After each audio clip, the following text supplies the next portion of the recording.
Getting your head split open by a metal hoe is one thing, but having the doctor smoke a cigarette while he stitches up your head, that's where the story gets interesting. Remember those days as a kid, digging in the sandbox or in the dirt pile with that classic 3-pack of toys, the shovel, the hoe, and the rake? We all knew the unspoken rule. The shovel was the holy grail, the hoe was okay, and the rake was worthless because it couldn't really move any dirt. Everybody wanted the shovel. But what if these toys that were typically used for fun were turned into something more dangerous? See, back then, these toys weren't made of the flimsy plastic that they are today. They were hardened American steel, small enough for a child, but sturdy enough to get a real job done. And my cousin Randy, he had the whole set. So on the gravel pile by his barn, he ruled as king. One Saturday, our families got together for a picnic, and Randy and I found ourselves on the gravel pile in the middle of a heavy-duty, earth-moving operation. Randy was a year younger than me, but he had the claim of ownership. So he claimed the shovel while I was stuck with the hoe. And the rake lay discarded as it should be. Now somehow, either through a lapse of judgment by Randy or an opportunistic snatch by me, I somehow ended up with the shovel and Randy wanted it back. But I wasn't about to give up the Holy Grail. I finally had the shovel. Now Randy wasn't going to let that stand. So he took the hoe,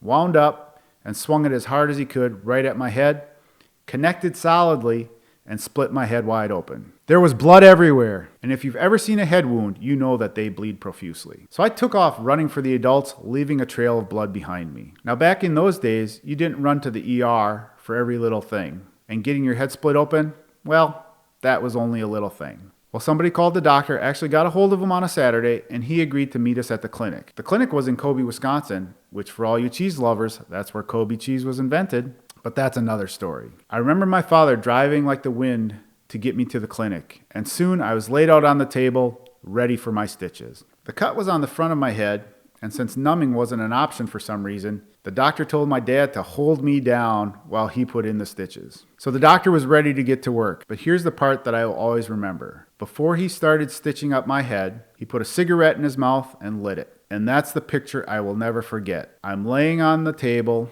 as a young kid, looking up at the doctor, smoking a cigarette, the glow of the end of the cigarette moving along, and the ash getting longer and longer. Now, since both his hands were busy, he wasn't able to flick off the ash. So I remember laying there, just looking up, simply waiting for it to fall in my face. But this doctor was a pro. He finished my stitches right as it got to the end of the cigarette and before the ash could fall. Afterwards, we headed back to my aunt and uncle's, where we discovered that the LP gas man had come. Now every kid knew that when the liquid propane man came, he handed out suckers to all the kids. But since I wasn't there, I didn't get a sucker. But in an act of justice, my Uncle John made Randy give me his sucker. And to this day, I think that's what Randy was most upset about. Not that he hurt me and split open my head, but that he lost his sucker that day. Well, he learned a valuable lesson. If you swing the hoe in anger, you're going to end up losing your sucker. If you like this mini tale of chaos, give me a thumbs up, subscribe, hit that notification bell, and you will be notified when more of my stories are published. Thanks for watching.